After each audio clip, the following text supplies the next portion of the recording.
Hiya, Adrian. Nice to see you anyway. Good to see Wigan, tomorrow night. you. What do you make of Wigan this season? Are they as good as last year? Are they better? How do you make them?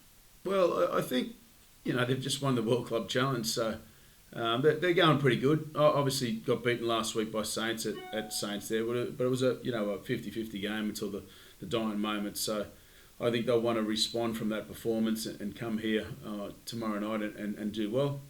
Just the same as us, we've been struggling with trying to get a win as well, and there's been a lot of focus on making sure we recover from that Salford game. It was a Saturday night into a Thursday. It was a 5-day turnaround. It's pretty tough to do that. So our focus this week from us is just to make sure that we try and keep as fresh as we can. Well, and you mentioned yourself there. Obviously, last season, winning is easy to keep the guys up. Yeah. Losing's a different kettle of fish. Yeah. How are you finding that? What's the mood? Well, the mood is slightly different to that again because players are getting an opportunity that would probably not normally get at this time of season. So you've got the buzz from all of those boys, and then there's the other side of it where the non-players are training separately when we're on field. So it's trying to bring everyone together and try to keep everyone positive through this difficult period. But it's proven to be hard. But that's the challenges that we look forward to, really. Players are getting an opportunity to play, whereas they probably wouldn't have, or at least more time to the starting players. And I'm watching them grow, and that's probably a part that I'm enjoying the most through this period. And when you look at these players, though, that are getting the opportunity, a couple of them had to drop out ahead of the game last week. Yeah. How are they fixed, and are they going to be fit? Are you going to get any new bodies back, or any of your old bodies back? Yeah, a fresh start. There's no new bodies coming back for a while, and Robbie Mulhern's had a strain to his calf this week, so that may be the next dilemma that we'll need to focus on moving forward. But having said that, Ricky Latelli and Frankie Holton, who missed the game last week, should play tomorrow night. They've got through training yesterday and a light run today, so hopefully they'll be okay. Are you in a situation where you're looking to bring in maybe more short-term games like you have done with Brad Dwyer? Yeah, we may have to do that if anything happens further from this point moving forward, but we're okay at the moment. I've got some players out on loan too that we can bring back, this being the last week for them, getting them back in time for the Challenge Cup. So, as a club with that, we're doing it tough, but that's okay. It's another challenge that we face as a group, and as long as we stick together, the vibe is still positive within the group. We understand that, we can fix this with what we have, and it gives up players an opportunity to get experience where they may not have otherwise.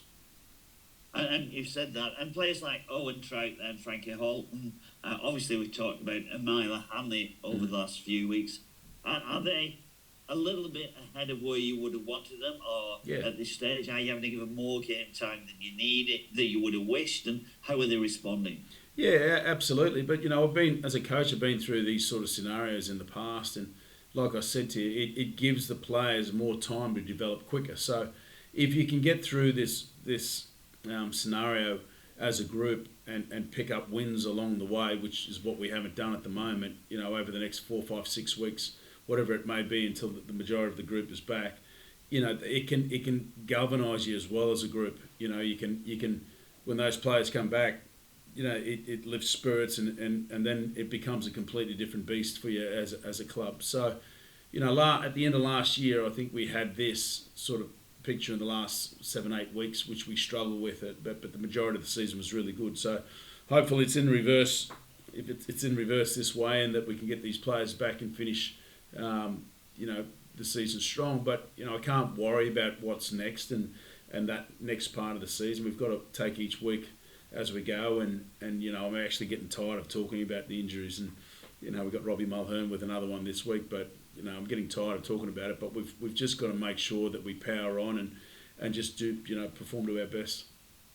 Wigan will be without Tyler Dupree and Liam Byrne. Do you feel that makes them less of a threat at all, or is that Look, just something they can overcome? I think they've recruited heavily, spent more money than anyone in the competition, and by doing that, they've got probably more players, and especially middles in those positions. You know, there's Tiaki Chan that's there to come in and play. There's Mago that could potentially start or come off the bench. There's young Hill that'll probably start from this week, and the list goes on with front rowers that they've got. So they're certainly not short of that, and talented ones as well that they can bring up from the academy. So I still think their biggest threat is the obvious players there, but it'll be a tough game.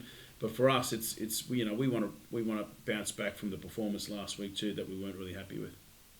And final one for me: just how big is a Wigan game for Lee Leopards? Yeah, it's the local derby, and history goes back a long way. The love-hate relationship between both clubs is something that is obviously talked about throughout the borough here, and it's a good vibe to have as well. It's a good love-hate, so to speak. So, it'll be a sold-out stadium here Thursday night, which is great for rugby league and great for the town. Cheers, thanks, Adrian. I'll see you Thursday. Hi, Adrian. Hope you're well. All right, mate. Good. Just on Mullen, are you confident he will play then, or is it? No, it's a 50-50 to be honest with you, and it's probably not looking on the good side of that 50 at the moment. So, we've just got to accept what's going on. We're trying to work out as well what's been happening with the soft tissue sort of stuff, but. We get into the bottom of it, but again, if Mulhern's out, we'll just deal with it and bring in the next one. So players like I think Louis Baxter made his debut for the club last year in the middle there. So if we need to bring another one in, so be it. But we'll make that decision probably tomorrow. Yeah, that leads me into my next question. You recruited a lot of younger players in the off season, and I guess you'll never want injuries to your frontline senior players, but I guess that gives the younger lads a chance to stake their claim, doesn't it? The likes of Lewis Baxter, Jack Derbyshire being in the squad this week, Callum Rothwell who's been out on loan, etc. Yeah, absolutely, and it's not ideal that they come into the forefront so early on the season, but having said that, we've been very grateful that we've got a reserve grade team playing every other week at the moment, and it's given me an opportunity to go and watch those players play, and therefore be confident that when we select them that they can do a job for the club, and we're in a good position with that, but it gives those young players, as mentioned earlier, an opportunity to just shine a bit.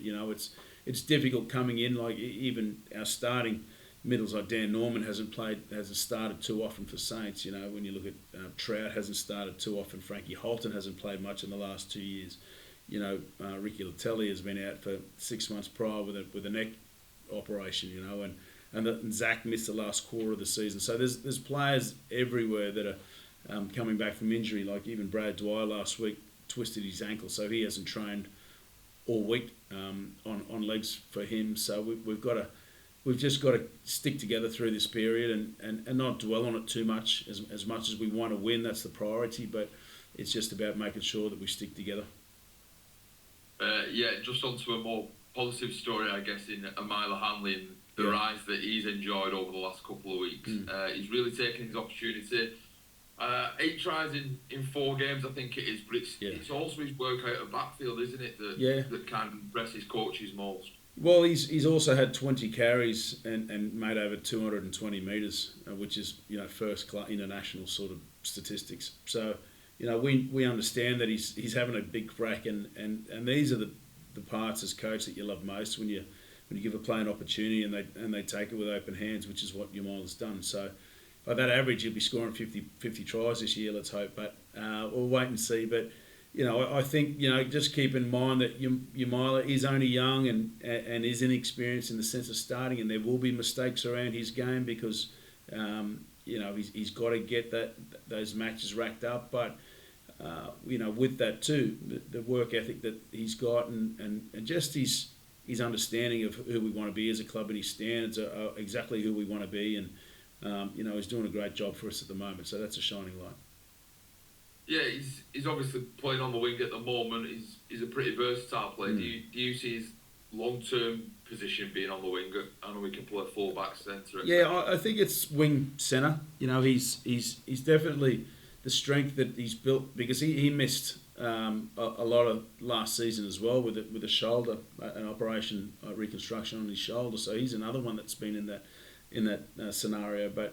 But by having that operation, he's worked really hard in the off season to come back bigger and stronger than he's ever been. And whether he stays on the wing or plays some at centre there, because he played centre last year in the quarterfinals of the Challenge Cup against York and got the player of the match.